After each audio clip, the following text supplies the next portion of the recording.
अस्सलाम वालेकुम। प्रोग्राम में खुशामदीद। सबसे पहले आज की अहम खबर, और अहम खबर यह है कि IMF ने पाकिस्तान के लिए अगली किस्त मंजूर कर ली है। बहुत अहम ये किस्त थी पाकिस्तान के लिए, जो इस वक्त मुआशी हालात है पूरी दुनिया के जंग की वजह से, और उस पर पाकिस्तान के जो फॉरेन एक्सचेंज रिजर्व्स हैं उसमें इस इंजेक्शन की बहुत ज़रूरत थी। और इस माहे के तहत 1 अरब 20 करोड़ डॉलर किस्त मिलने की राह हमवार हो गई है। उनका रिव्यू मुकम्मल हो गया है पाकिस्तान के बारे में। और पाकिस्तान का जो रोल है इस वक्त ईरान जंग के हवाले से, मीडिएटरी जो रोल है पाकिस्तान का, उसमें इस किस्त का आना इस वक्त बहुत अहम था। इससे ये अंदाज़ा होता है कि अमेरिका और दूसरे ममालिक जिनका IMF में काफ़ी वज़न है वो पाकिस्तान को सपोर्ट कर रहे हैं। और इसके अलावा IMF ने पाकिस्तान की मुआशी इस्लाहात की भी तारीफ़ की है। उन्होंने कहा महंगाई कंट्रोल में है, मईशत बेहतर हो रही है और करंट अकाउंट डेफिसिट भी कंट्रोल में। लेकिन ये तमाम चीज़ें अब मौजूदा जो एक महंगाई की नई लहर आ रही है तेल की कीमतें ऊपर जाने से और दुनिया की मईशत को झटका लगने से, उसके असरात पाकिस्तान पे आना शुरू हो जाएंगे, जिसके लिए पाकिस्तान को बहुत मुहतात रहना पड़ेगा। और नई किस्त मिलने से पाकिस्तान को मिलने वाली रकम 4.5 बिलियन डॉलर हो जाएगी। लेकिन देखना यह कि कितना अर्सा पाकिस्तान इसी तरह चलता रहेगा IMF की फंडिंग पे और दूसरे ममालिक की डिपॉजिट्स पाकिस्तान में रखे जाने से। पाकिस्तान को अपनी मईशत के लिए उसी तरह काम करना पड़ेगा जिस तरह पाकिस्तान ने पिछले कई दहाइयों में अपने दिफा के लिए किया है। और आज के प्रोग्राम का तारुफ करवा दूँ, हमारी टॉप स्टोरी होगी ईरान जंग, पाकिस्तान का किरदार आम हो गया। कल या परसों से 4 ममालिक के वज़राए ख़ारजा पाकिस्तान पहुँच रहे हैं, 3 ममालिक के वज़राए ख़ारजा पाकिस्तान पहुँच रहे हैं और चौथा मुल्क जो शायद उनके वज़ीर ख़ारजा भी पाकिस्तान आए लेकिन अभी तक कंफर्म नहीं हो सका। और पाकिस्तान में एक मीटिंग होगी। मीटिंग इस बात पे होगी कि पाकिस्तान का जो रोल है ईरान जंग बंद करवाने में अमेरिका के साथ और ईरान के साथ, उसमें किस हद तक कामयाबी हो सकती है और इसमें इस मीटिंग का क्या रोल है, क्यों अहम है ये मीटिंग, इस पे बात करेंगे। हमें ज्वाइन करेंगे एजाज चौधरी साहब, साबिक सफ़ीर हैं और साबिक सेक्रेटरी खारजा भी हैं, जनरल जाहिद महमूद साहब जो दिफाई तज्ज़ियाकार हैं, और हमारा टेल एंडर होगा पाकिस्तान के ख़िलाफ़ प्रोपेगेंडा, झूठी खबरें फैलाई जा रही हैं पाकिस्तान के ख़िलाफ़, फेक न्यूज़। इस पर आपको बताएंगे कि कैसे ये फेक न्यूज़ फैला के पाकिस्तान का जो रोल है ईरान और अमेरिका के दरमियान, उसको और पाकिस्तान और ईरान के ताल्लुकात ख़राब करने की कोशिशें कहाँ से और कैसे हो रही हैं। हॉट इशू होगा हमारा ईरान जंग और ओवरसीज़ पाकिस्तानियों की मुश्किलात, क्योंकि बहुत सारे मिलियंस ऑफ पाकिस्तानी वहाँ पे गल्फ़ कंट्रीज़ में हैं जो बिलियंस ऑफ डॉलर्स पाकिस्तान को हर साल भेजते हैं। उसमें क्या मुश्किलात आ रही हैं जंग की वजह से, उनके रोज़गार के हवाले से और रिमिटेंसेस पाकिस्तान आने के हवाले से। और हमारा आज का एडिटोरियल होगा अमेरिका भर में ट्रंप के ख़िलाफ़ मुजाहरे शुरू हो गए हैं, no kings no ICE no wars के नाम से। और आज जब वहाँ पे सूरज तुलू हो रहा है वहाँ पे मुजाहरे होंगे, उसके बारे में हम अपने एडिटोरियल में बात करेंगे। शुरू करते हैं टॉप स्टोरी से। हमें एजाज चौधरी साहब ने और मेजर जनरल जाहिद महमूद साहब ने। एजाज साहब, आपसे बात का आगाज़ कर लेता हूँ। जो खबर आई है और वज़ीर ख़ारजा और डिप्टी प्राइम मिनिस्टर इसहाक डार साहब ने ट्वीट भी किया, कन्फर्म कर दिया उन्होंने कि सऊदी वज़ीर ख़ारजा शहज़ादा फैसल बिन फरहान, तुर्किया के वज़ीर ख़ारजा हकान फ़िदान, मिस्र के वज़ीर ख़ारजा डॉक्टर बदर 29 से 30 मार्च तक पाकिस्तान का दौरा करेंगे। और पाकिस्तान के जो वज़ीर ख़ारजा हैं वो होस्ट हैं, वो चेयर करेंगे इस मीटिंग को। आपके ख़्याल में एजेंडा क्या है इस मीटिंग का, जबकि आज ही पाकिस्तान के प्राइम मिनिस्टर शहबाज शरीफ की 1 घंटे से ज़्यादा टेलीफोनिक गुफ्तगू हुई है ईरान के सदर मसूद पज़ेश्कियान से। आपके ख्याल में क्या चल रहा है? ये बड़ा वाज़ेह है कि इस वक्त जंग को बंद करने के लिए पाकिस्तान अपनी कोशिश कर रहा है, अपने गुड ऑफिस दे रहा है। मैं मीडिएटर तो नहीं कहता, मैं सहूलतकार कहता हूँ, फैसिलिटेटर कहता हूँ, क्योंकि अल्टीमेटली फैसला तो ईरान और अमेरिका ने खुद करना है कि जंग बंद करनी भी है कि नहीं। लेकिन ये खुशाइंद है कि अमेरिका ने इनिशिएटिव लिया और इंडिया दिया। अब इसके बारे में मुख्तलिफ लोगों की मुख्तलिफ राय हैं। कुछ लोग कहते हैं कि शायद इसलिए किया क्योंकि वो ज़मीनी ट्रुप्स जो हैं, ग्राउंड ट्रुप्स जो हैं, जो मेरीन्स हैं, उनको लाने के लिए प्रोग्राम बना रहे हैं, प्लान बना रहे हैं, टाइम चाहिए था। कुछ कहते हैं कि इंटरसेप्टर्स ख़त्म हो गए थे, उसकी वजह से कर रहे हैं। बहरहाल ईरान ने भी आगे ये कहा कि ठीक है हम बातचीत करते हैं, लेकिन पोजीशन दोनों की बहुत ज़्यादा उसमें गैप है। उनके 15 नुकात, इनके 5 नुकात। बड़ी बड़ी चीज़ों दोनों में बहुत ज़्यादा फासला है। वो ईरानी चाहेंगे कि ये हमारी सॉवरेनिटी एक्सेप्ट कर लें स्ट्रेट ऑफ हॉर्मुज पे और बमबारी बंद कर दें, और हमारे जो अजाला करें, जो खर्चा हुआ है, जो खलीजी रियासतों में जो अड्डे हैं वो ले जाएं। और अमेरिकी कहेंगे कि जनाब आप अपना न्यूक्लियर प्रोग्राम भी बंद कर दें, मिसाइल प्रोग्राम भी बंद कर दें, अपना हॉर्मुज को भी खोल दें, और रजीम जो है वो भी कोलैप्स कर जाए। तो ये तो बहुत ज्यादा बड़ा गैप है। इसलिए मैं समझता हूँ कि ये एक शुरुआत है। एक ही मीटिंग में आप ये तवक्को नहीं कर सकते हैं कि बहुत ज्यादा प्रोग्रेस होगी। अलबत्ता इस मीटिंग में ये जरूर तय लेकिन हो जाएगा कि इस बातचीत। जी। इस जी। मीटिंग में क्या इस बात पे गौर होगा कि इसराइल का जो इन्फ्लुएंस है बढ़ता हुआ मिडिल ईस्ट में, उसमें ये चारों ममालिक मिलकर क्या रोल प्ले कर सकते हैं, खास तौर पे ईरान वॉर जब भी खत्म होती है उसके बाद? हाँ जी, ये जंग से पहले ये बातचीत हो रही थी कि अब चूंकि दौर ऐसा आ गया है कि ना बैनुल अक़वामी कानून की कोई अहमियत रही है, ना अक़वाम मुत्तहिदा कुछ कर सकता है, और तमाम ममालिक को अब अपनी हिफाजत खुद करनी है या अलाइंसेस बनाने हैं। और दुनिया भर में आपको पता है बन रहे हैं। तो इसी में ये ख्याल आया था कि ओआईसी तो मुसलमानों की काम नहीं कर रही। तो चुनांचे चंद मुस्लिम ममालिक हैं जिस तरीके से, जिनका आपने नाम लिया, सऊदी अरेबिया भी उसमें शामिल है, मिस्र भी है, तुर्की भी है, पाकिस्तान भी है, कि अगर ये मिलकर एक दूसरे के साथ दिफा में शरीक हों तो आसानी होगी। लेकिन मेरा ठीक। ख्याल है ये बात जो है ठीक। ये बाद की बात है। इस दफा तो सिर्फ यकनुकाती एजेंडा है कि इस जंग को कैसे रुकवाया जाए। बाद में इस अलायंस के खदोखाल देखे जाएंगे कि वो किसके खिलाफ अलायंस बन रहा है, वो किसके खिलाफ ठीक। दिफा की बात ठीक। कर रही है। जी। जी। जनरल जाहिर साहब, आपने गुफ्तगू सुनी, ये बताइएगा कि एक तो 15 शराइत एक तरफ से हैं, 8 शराइत दूसरी तरफ से हैं। आपके ख्याल में किसकी शराइत मानी जा सकती हैं ग्राउंड रियलिटीज़ देख के, जो जंग में इस वक्त पल्ला किस मुल्क का भारी है और उसमें उसको मुज़ाकरात में क्या फ़ायदा हो सकता है? इस पर ज़रा थोड़ा सा तजिया दीजिएगा अपना। जी, thank you very much Afsar साहब फॉर हैविंग मी, और एजाज चौधरी साहब को भी मेरा बहुत सलाम। देखिए, इस वक्त तो इवॉल्विंग सिचुएशन है जी, वॉर इज ऑन।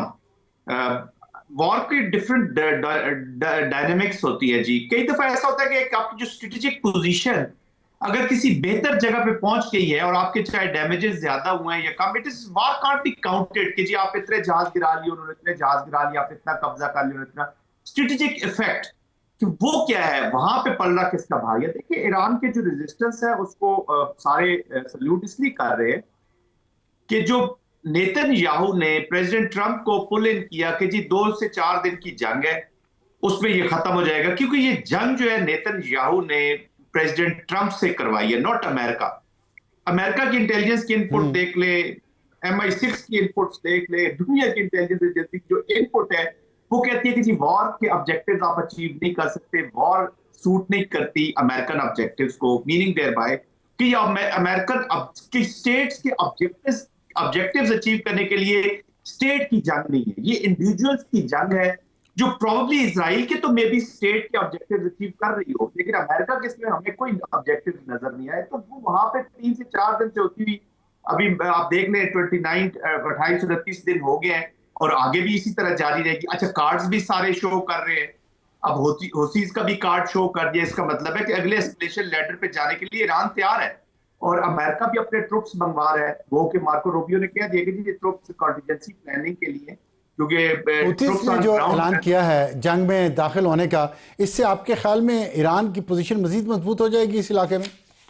ईरान ने अगला थ्रेट शो किया जी। अब देखिए ना, इस वॉर पे अगर अमेरिका डिस्कशन के लिए आ रहा है, बातचीत करना चाह रहा है, वो इसलिए नहीं आ रहा कि ईरान ने बड़ा नुकसान कर दिया इसराइल का या गल्फ पार्टनर्स का, वो इसलिए आ रहा है कि हुर्मस बंद है। स्ट्रेटेजिक जी। पॉइंट है हुर्मस की टोकिंग हुई है, उसने अमेरिका को, एंड सेकेंडली अमेरिका की जो डोमेस्टिक प्रेशर बिल्ट हो रहा है जी। अगर प्रेसिडेंट ट्रंप थोड़ा सा अपनी पॉलिटिक्स पे भी उन्हें कंसर्न्स हैं, तो वो डोमेस्टिक प्रेशर है। That's why I am saying कि this is not a war with American तो ऑब्जेक्टिव्स। डोमेस्टिक अवाम प्रेशर और बढ़ेगा अमेरिका के अगर साथ रेड सी भी बंद कर दिया उन्होंने, रेड सी की तरफ से भी रुकावटें खड़ी कर दी हुतीज ने, तो प्रेशर तो फिर अमेरिका पे बहुत बढ़ जाएगा। जी बढ़ेगा। देखिए, 12% ऑफ द ग्लोबल ट्रेड वहां से भी हो रहा है जी, इट्स अ ह्यूज परसेंटेज। और होसीज का देखिए, वहां पे अगर वो इफेक्ट करते हैं और एक आध भी और करते भी रहे पास्ट में, तो होसीज का कार्ड भी एक्चुअली तो ये वो मिलिट्री पोस्चरिंग को और इम्प्रूव कर रहे हैं to improve things on the negotiating table. मेरे जाती नजर में तीनों पार्टीज का टिपिंग पॉइंट तो आ गया जी। अब देखते हैं कि कौन ज्यादा स्ट्रेटेजिक अपने वहां से चीजें उठा सकता है आगे लेके। जैसे टोटल सरेंडर तो किसी एक कौम का भी नहीं हो सकता जी, ईरान भी नहीं करेगी, अमेरिकन को भी पता है। अमेरिकन को अब थोड़ा सा प्रेसिडेंट ट्रंप को आई पर्सनली फील कि अंदाजा हो रहा है कि जो इनपुट इजराइल की तरफ से आई है इस वार के बारे में वो काफी गलत है, और इजराइल इसको थोड़ा सा प्रोलॉन्ग इसलिए करना चाह रहा है, वो चाह रहा है कि एक दो गल्फ कंट्रीज इसमें इन्वॉल्व हो जाए ताकि उसके मकासद जल्दी हल हो जाए। और अगर गल्फ कंट्रीज इन्वॉल्व होती हैं देन अफसार साहब we also have a situation, फिर तो हालात जो है ना वो अबतरी की तरफ जाएंगे, फिर it is not improving. Ejaz साहब, इसराइल प्रोलॉन्ग करना चाह रहा है, और मेरा सवाल था आपसे पहले भी कि ये जो 4 फॉरेन मिनिस्टर्स की मीटिंग हो रही है इस्लामाबाद में मंडे को, उसमें आप कह रहे हैं इसराइल का इशू नहीं आएगा अभी, इसराइल के किरदार का, बल्कि सिर्फ जंग बंदी 1 पॉइंट एजेंडा होगा। लेकिन जंग बंदी इसराइल होने नहीं दे रहा। क्या ये चारों फॉरेन मिनिस्टर्स इस पोजीशन में होंगे कि वो इसराइल को दबाव में ला सकें कि वो भी जंग बंदी पे एग्री करे, ना सिर्फ अमेरिका बल्कि इसराइल भी, क्योंकि इसराइल का जितना इन्फ्लुएंस है अमेरिका पे, अमेरिका चाहे भी तो शायद जंग बंदी नहीं कर सकता। तो आपके ख्याल में ऐसा कुछ हो सकता है? मेरे ख्याल में इसराइल अमेरिका के बगैर कुछ नहीं है। ये मैं बात मानता हूँ जनरल जाहिद की कि इसराइल ने बड़े सालों से ये कोशिश थी कि किसी ना किसी अमेरिकी सदर को घेर के ईरान में हमला करवा दे, लेकिन कोई काबू नहीं आया, और अब डोनाल्ड ट्रंप साहब आ गए उनके काबू, तो उन्होंने तो कर तो दी। लेकिन अब अमेरिका में इतनी आवाजें उठना शुरू हो गई हैं कि ये तो हमारी जंग ही नहीं थी और ये तो इसराइल की जंग है। अभी जो नए सर्वेज आए हैं 59-60% तक चले गए हैं, तो इसका मतलब ये है कि वहां पे प्रेशर बढ़ जाएगा जब, तो इसराइल कुछ नहीं कर सकता अगर अमेरिका से मदद आनी बंद हो जाए। वो तो इस वक्त जो ये वज़ीर खारजा जो आए हैं ये अमेरिका के मुतालिक बात करेंगे कि जनाब आप जो है इस मामले में बताइए कि आपने आगे चलना है या क्या करना है। अगर आपका सिर्फ अहदाफ ये था, हदफ ये था कि भाई ईरान को कमज़ोर किया जाए, तो वो तो आपने कर दिया है। और अगर स्ट्रेट ऑफ हॉर्मुज करानी है, आपने खोलनी है, तो कुछ ना कुछ देना पड़ेगा आपको। और वो क्या चीज़ दे सकते हैं ईरान को? तो मेरे ख्याल में वो ये दे सकते हैं कि जंग बंद कराएं और इकोनॉमिक सैंक्शंस उठाएं। अब इसके लिए इसराइल को बहुत ज़्यादा डिसअपॉइंटमेंट, क्योंकि इसराइल जो है वो इस वक्त जो मैं नहीं समझता कि पहले तो विन विन पोजीशन में था। उसने पूरी कोशिश की कि खिलीजी रियासतों को झगड़ा इसमें कर दिया जाए। देखें ना सऊदी अरब के खिलाफ कितना प्रोपेगेंडा हुआ, हत्ता के वॉशिंगटन पोस्ट, न्यूयॉर्क टाइम्स और गार्डियन तक ने ये लिख दिया कि वो सऊदी अरब जंग चाहता है। हालांकि सऊदी अरब ने बार बार कहा कि मैं नहीं चाहता। तो वो क्या करना कोशिश कर रहे थे? इसराइल ये चाह रहा था कि किसी तरीके से भिड़ जाएं आपस में। अगर भिड़ जाएं तो एक दूसरे को कमजोर कर देंगे और इसराइल की राख हमवार हो जाएगी। तो इस वक्त जो है अमेरिका को आपने कन्विंस करना है कि जनाब ये आप इसराइल की गेम खेल तो रहे हैं, लेकिन उससे पूरी दुनिया में एक आप, अब लोग ये कह रहे हैं कि अगर ये बंद हो जाती है, रहती है कुछ देर और 4-6 हफ्ते, और जो रेड सी वाला भी बीच में से मसाइल आने शुरू हो जाते हैं, तो रिसेशन में चले जाएंगे। कुछ इकोनॉमिस्ट तो ये कह रहे हैं कि 1929 वाली रिसेशन भूल जाएंगे। इस वजह से स्टेक्स बहुत हाई हैं। मैं समझता हूँ कि पाकिस्तान की तरफ से ये जो ऑफर है कि भाई आप आइए बातचीत कीजिए, इस वक्त सबसे अहम नुकता है कि जंग को रुकवाया जाए। फेस सेविंग की बात है। डोनाल्ड ट्रंप साहब का क्या है, वो किसी दिन सवेरे सवेरे उठेंगे, वो कहेंगे जी हमने जंग जीत ली, जंग बंद हो गई। उनका कोई पता थोड़ी, आप कह तो नहीं सकते ना इस बारे में। तो इस वजह से अमेरिका को कन्विंस करना है कि स्टेक बहुत हाई हो गए हैं, ये काम ना कीजिए। खुदा ना खास्ता अगर ये जंग खलीजी रियासतों तक पहुंच गई, अभी तो उनकी अड्डों तक है ना, तो ये बुर्ज खलीफा और ये तो तबाह हो जाएंगे मुकम्मल तौर पर। आपको यानी अंदाजा नहीं कि किस कदर तबाही है। बहुत हाई स्टेक्स हैं ये चारों। आप काइंडली इसमें डिस्टिंक्शन कीजिए अफसार साहब, ये जो 4 मुल्कों का एक अलायंस की बात हो रही है वो एक सेपरेट इशू है।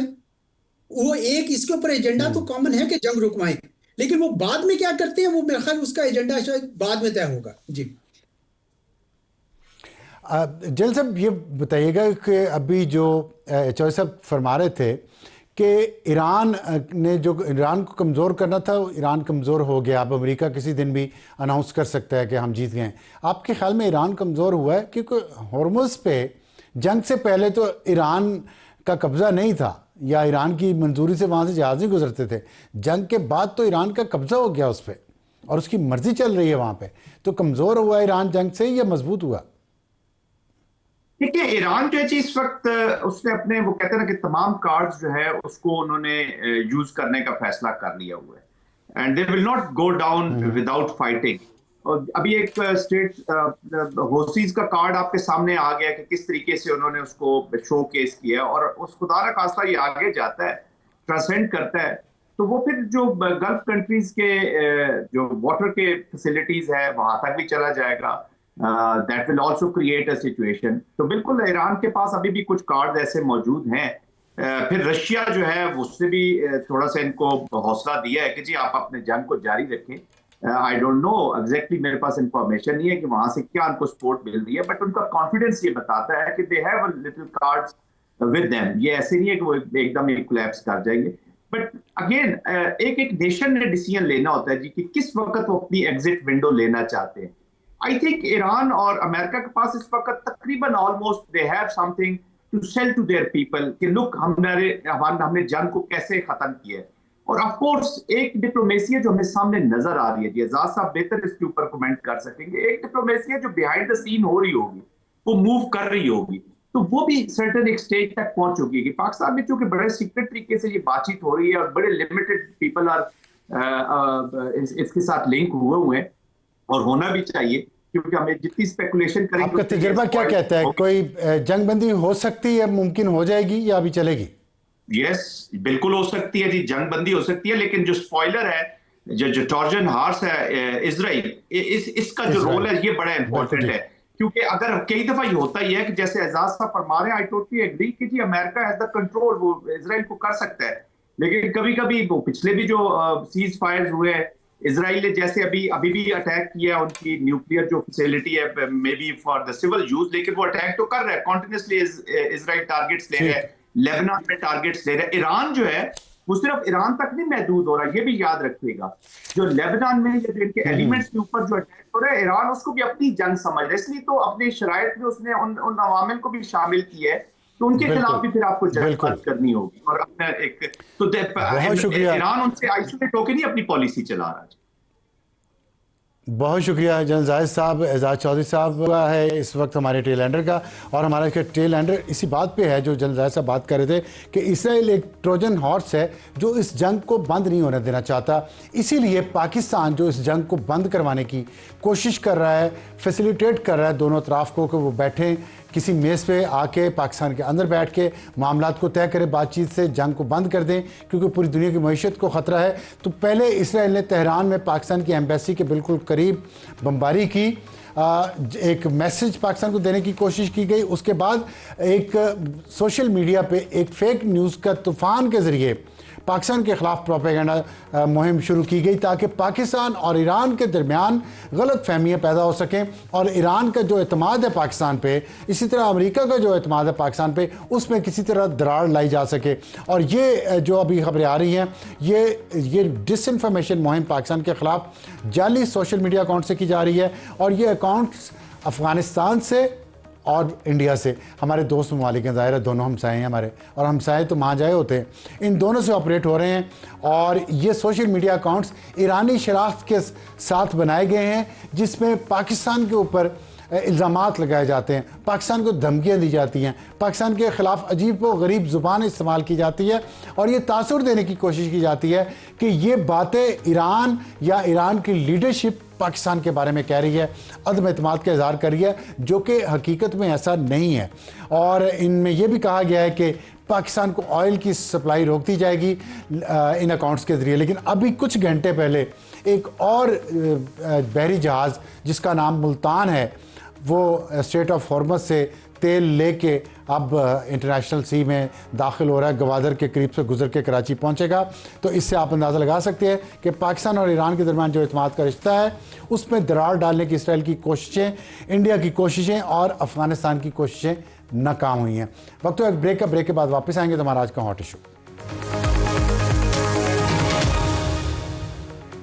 प्रोग्राम में दोबारा खुश आमदीद। हॉट इशू और ईरान जंग और ओवरसीज़ पाकिस्तानियों की मुश्किलात। हमें ज्वाइन किया है फ़ारूक सलीम साहब ने, जो तजिया निगार हैं, और खुरम शहजाद जो एडवाइज़र हैं वजारत ख़जाना के। फ़ारूक साहब, आपसे मैं बात शुरू कर लेता हूँ। अभी जो ईरान जंग की वजह से मईशत पे दबाव आ रहा है, पूरी ग्लोबल मईशत पे आ रहा है, लेकिन पाकिस्तान पे बहुत ज़्यादा इसका अफेक्ट हो रहा है। फ्यूल प्राइसेस बढ़ गई हैं, वहाँ से लाखों पाकिस्तानी इन गल्फ़ स्टेट्स में रहते हैं, रेमिटेंसेस आती हैं, करंट अकाउंट डेफिसिट बढ़ने का ख़तरा है। आपके ख्याल में हुकूमत को क्या करना चाहिए इन मसाइल को हैंडल करने के लिए?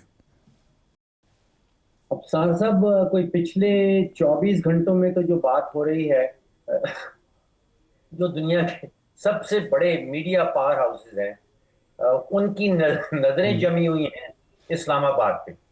चाहे वो CNN हो, चाहे वो ब्लूमबर्ग हो, चाहे वो एक्सियस हो, चाहे वो रॉयटर्स हो, चाहे वो BBC हो। वो 4 वज़राए खारजा और एक शहर, और शहर वो इस्लामाबाद। तो अभी तो बेशुमार जो हैं वो मेरे ध्यान में भी इसके जो पॉजिटिव इम्पैक्ट्स हैं वो सामने आ रहे हैं। अब देखिए, एक बैक चैनल चल रहा था और अब वो एक स्ट्रक्चरल वो मल्टीलैटरल फोरम बन गया या बनने जा रहा है। अब इसके जो असरात हैं, ये पहला तोहफा जो है पाकिस्तान की जो स्ट्रेटेजिक इंपॉर्टेंस बनती है, वो तो IMF की सूरत में अभी आपके सामने आ गया। देखिए, कुछ हफ्ते पहले IMF के साथ हमने 2 हफ्ते मुज़ाकरात किए और फिर अचानक वो स्टाफ लेवल एग्रीमेंट साइन किए चले गए, और अब हमें पता चला है कि वो दोनों एग्रीमेंट जो हैं वो तकरीबन 1.2 अरब डॉलर जो है वो क्लियर है पाकिस्तान के लिए। अब आप सोचिए कि ये 4 वज़राए खारजा बैठेंगे, इनको चेयर पाकिस्तान करेगा, और फिर अगर चेयर पाकिस्तान कर रहा है तो फिर इसमें एजेंडा भी पाकिस्तान जो है उसको हक होगा कि वो एजेंडा भी सेटल करेगा। अब आप सोचिए कि तकरीबन 5 अरब डॉलर जो है वो सऊदी अरेबिया का हमारे पास डिपॉजिट है, और उसका हमें हमेशा वो रोल ओवर का इशू रहता है। अब अगर पाकिस्तान दुनिया की अहम तरीन जो जंग है उसमें एक अहम तरीन रोल उसको मिलने वाला है, तो आप सोचिए कि वो जो सऊदी डिपॉजिट्स हैं वो तो मैं समझता हूँ कि ऑटोमेटिक वो रिन्यूअल में चले जाएंगे। आपने रेमिटेंसेस का जिक्र किया, लास्ट ईयर कोई लगभग 40 अरब डॉलर की रेमिटेंसेस है, और उसमें से मेरा ख्याल 25-26 अरब डॉलर ऐसा है जो कि गल्फ कंट्री से आता है। तो वो अगर गल्फ कंट्रीज इस फोरम में बैठी हैं, पाकिस्तान उनकी मदद कर रहा है। आप सोचिए कि अमेरिका भी शुक्रगुजार है, सऊदी अरेबिया भी शुक्रगुजार होगा, ईरान भी शुक्रगुजार होगा। ये सभी चाहते हैं कि किसी तरह ये जंग जो है वो अपने इख्तिताम पे पहुंचे। तो आप सोचिए कि वो जो यूरो बॉन्ड हमारा ठीक। अप्रैल 8 तारीख को जो मैच्योर हो रहा है, उसमें भी बहुत आसानियां पैदा हो जाएंगी। जी, आपका ऑप्टिमिज्म बहुत कंटेजियस है, इस पे कोई शक नहीं है।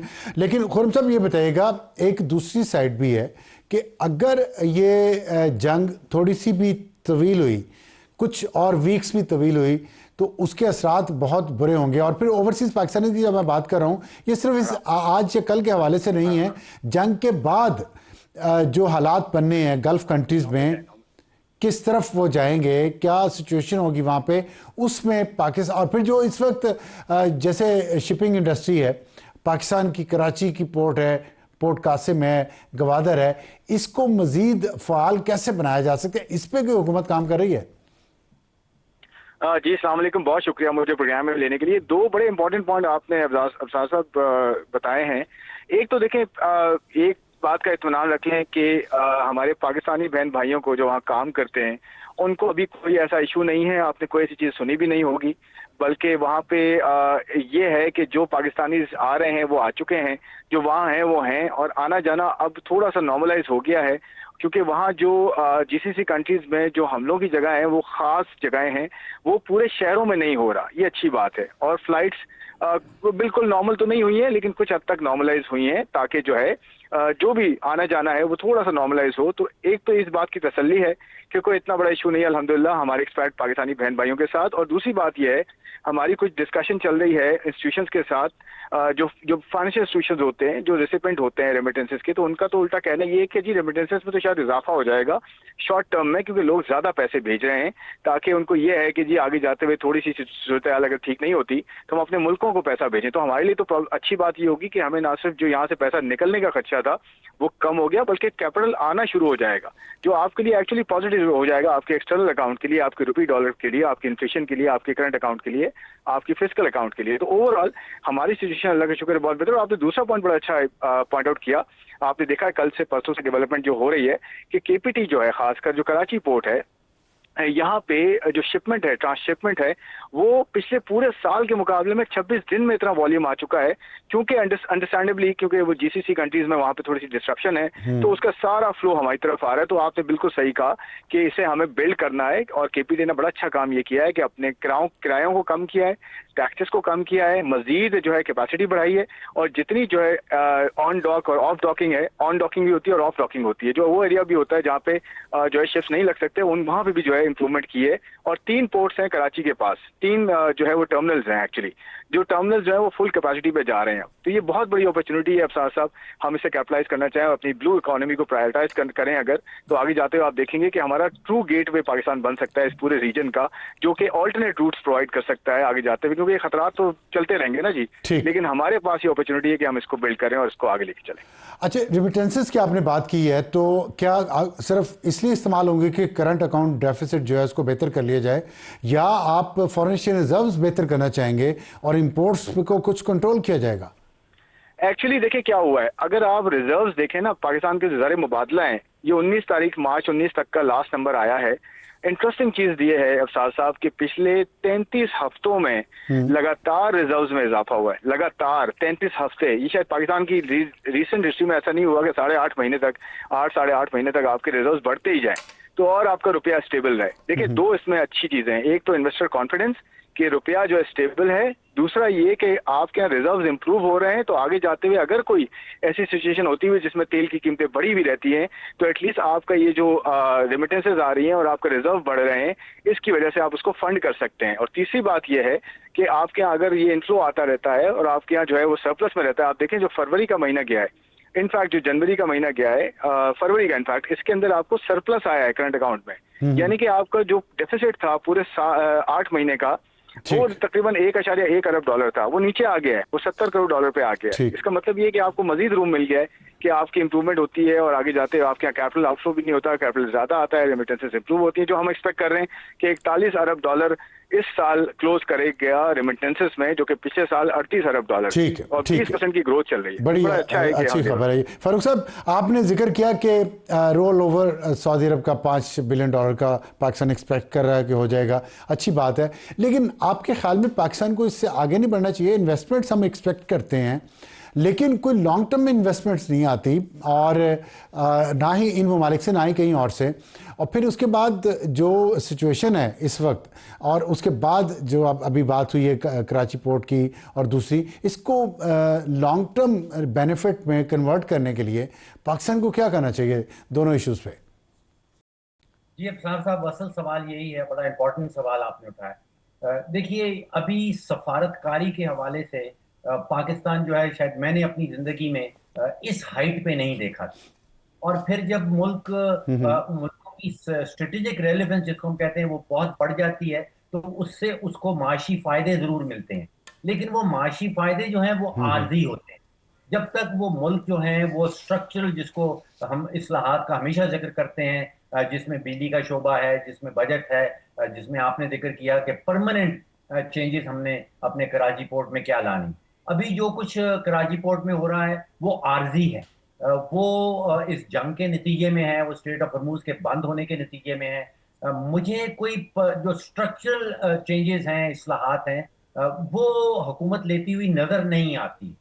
अब आप सोचिए कि अभी 1-2 दिन पहले रेकोडेक ने ऐलान किया है कि वो अपने सारे मंसूबे जो है उनको 12 महीने के लिए डिले कर रहा है। अब ये कॉर्पोरेट लैंग्वेज है, इसका मतलब ये है कि वो नजरसानी कर रहा है। अब ये अफसार साहब कोई 100 अरब डॉलर का आप समझिए कि वो रेड फ्लैग है। दुनिया भर की माइनिंग इंडस्ट्री जो है बिल्कुल है, रेकोडेक के प्रोजेक्ट को और बैरिक के अनाउंसमेंट को वॉच कर रही है। ठीक। खुरम साहब ब्रीफली बता दीजिएगा, बैरिक गोल्ड का बड़ी अहम नुक्ता उठाया है फारूक साहब ने और इस पे खबर भी आई है। और दूसरा ये कि आरिफ हबीब साहब कह रहे हैं कि एयरलाइंस मैनेज करना मुश्किल हो जाएगा जिस तरह फ्यूल की प्राइसेस ऊपर जा रही हैं। तो अभी पे आपने उनको दिया है, क्या ये प्रोजेक्ट, अब वैसे भी पाकिस्तान की कनेक्टिविटी तो है नहीं अब डायरेक्ट दुनिया के कैपिटल से या बड़े सिटीज़ से, गल्फ़ के ज़रिए होती थी, वो बंद है। तो ये दो बड़े अहम इश्यूज़ हैं, कैसे देख रही है हुकूमत? देखिए, पहली बात तो ये है कि जो बैरिक की बात है ना, वो तो बड़ी स्टैंडर्ड बात है। कोई भी अगर कोई इन्वेस्ट करता है, कोई बाहर वाला किसी मुल्क में, उसके बॉर्डर पे अगर जंग चल रही है, उसके रीजन में जंग चल रही है, तो नेचुरली वो ये तो कहेगा ना कि जी हम इसको रिव्यू कर रहे हैं, हम इसे देख रहे हैं, डिलेज आ सकते हैं। तो ये तो एक स्टैंडर्ड कॉर्पोरेट लैंग्वेज है, ये कोई भी करता है। अफसार साहब, ये कोई ऐसी चीज नहीं है कि कोई एक्स्ट्राऑर्डिनरी चीज हो गई है और पाकिस्तान को बड़ा प्रॉब्लम। एक्चुअली पाकिस्तान बेनिफिशियरी है इन सब चीजों का। और दूसरी बात ये है कि बैरिक का ये स्टैंडर्ड एक, बैरिक क्या कोई भी होता, वो ये कहता कि जी मैं इसको रिव्यू कर रहा हूँ कि डिलेज आ सकते हैं। तो ये तो देखिए ऐसा तो होता है ना कि डिलेज आ सकते हैं। आपके यहाँ स्टेबिलिटी अगर आई है मैक्रो इकोनॉमी में, तो उसमें भी डिलेज आ सकते हैं, इन्फ्लेशन में थोड़ा सा इजाफा बिल्कुल हो सकता है।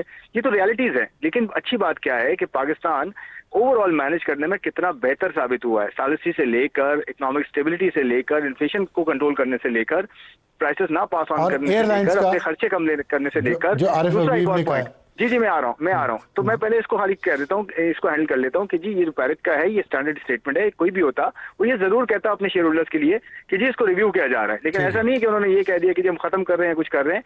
और ये देखें, बैरिक इस रीजन में, इस मुल्क में बहुत सालों से है, उसे पता है कि यहाँ पे रिस्क सिचुएशन क्या है, उसको देखते हुए वो आया है। सेकेंडली मैं ये कहना चाह रहा हूँ कि आरिफ साहब की स्टेटमेंट है, उसमें कोई ऐसी चीज नहीं है। देखें, कोई भी एयरलाइन चलाता है ना, तो उसको ये पता है पूरी दुनिया में एयरलाइन की कॉस्ट बढ़ी है, सिर्फ पाकिस्तान में नहीं बढ़ी है। मुश्किल है एयरलाइन चलाना आज, क्योंकि ऑयल प्राइसेस बढ़ गई हैं। कल को ऑयल प्राइसेस नीचे आएंगी तो ये फिजिबल हो जाएगा। तो बिल्कुल ये प्रॉब्लम्स होती हैं कि ऑयल प्राइसेस बढ़ती हैं, तो ये इस तरह की इंडस्ट्रीज को फर्क पड़ता है, जो कि इनकी स्टेटमेंट बिल्कुल ठीक है। इसका ये मतलब नहीं है कि जी कोई ऐसी चीज हो जाएगी जिससे हमारी इंडस्ट्री बंद हो जाएगी। अल्लाह का शुक्र है आज भी हमारी जो लोकल एयरलाइंस है वो बेहतर है जीसीसी एयरलाइन से, क्योंकि वो तो एयरलाइंस क्या कॉस्ट भी बढ़ गई है, पैसेंजर भी नहीं है उनके पास, वहाँ तो मसले इतने बड़े आ गए, हम तो बहुत बेटर ऑफ है। बहुत शुक्रिया खुर्रम शहजाद साहब, फारूक सलीम साहब। वक्त तो एक ब्रेक का, ब्रेक के बाद वापस आएंगे तो हमारा आज का एडिटोरियल। और वक्त है हमारे आज के एडिटोरियल का। आज का एडिटोरियल है कि अमेरिका भर में आज ट्रंप के ख़िलाफ़ मुजाहरे हो रहे हैं।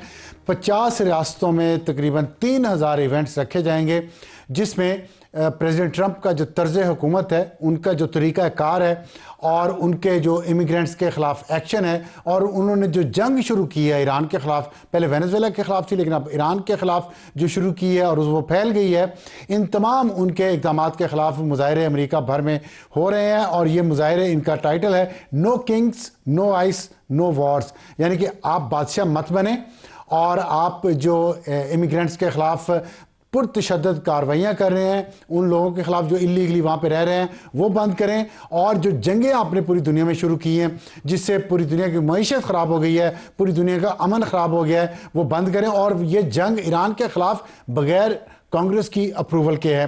तो इसका ताने बाने मिलते हैं इसी नारे से, नो किंग, क्योंकि जो किंग होता है, जो बादशाह होता है, वो बगैर किसी की इजाज़त के जंग शुरू कर देता है। लेकिन अमेरिकी ये कह रहे हैं कि अमेरिका एक जमहूरी मुल्क है, यहाँ पे बादशाहत नहीं है और जमहूरियत में जमहूरी असूलों को फॉलो करना पड़ता है, जो प्रेसिडेंट ट्रंप नहीं कर रहे।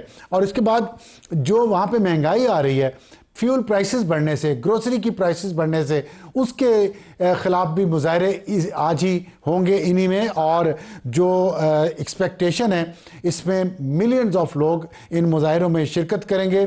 ये एक इस सीरीज़ का तीसरा मुज़ाहरा है, नो किंग सीरीज़ का। और जो पहले हुए थे जून 2025 में, उसमें तकरीबन 5 मिलियन लोगों ने शिरकत की थी, जो पूरे अमेरिका में हुए थे। उसके बाद अक्टूबर में हुए, जिसमें 7 मिलियन लोगों ने शिरकत की। और अब जो आज मुज़ाहरे हो रहे हैं, इसमें एक्सपेक्टेड है कि मुज़ाहिरीन की तादाद 10 मिलियन से बढ़ जाएगी, क्योंकि जो ईरान के ख़िलाफ़ जंग है, उसमें अप्रूवल रेट, अब उसकी डिसअप्रूवल रेट 60% से भी ज़्यादा अमेरिकी जो हैं वो इस जंग के मुखालिफ हो चुके हैं और कहते हैं इसकी कोई ज़रूरत नहीं थी। तो ये है इस वक्त अमेरिका में सूरत हाल। अंदर से ट्रंप पे प्रेशर बढ़ेगा तो ही ये जंग बंद हो सकती है। अब तक के लिए इतना ही, इस उम्मीद के साथ कि ये जंग बंद हो जाएगी और पूरी दुनिया की मईशत के लिए बेहतरी आएगी।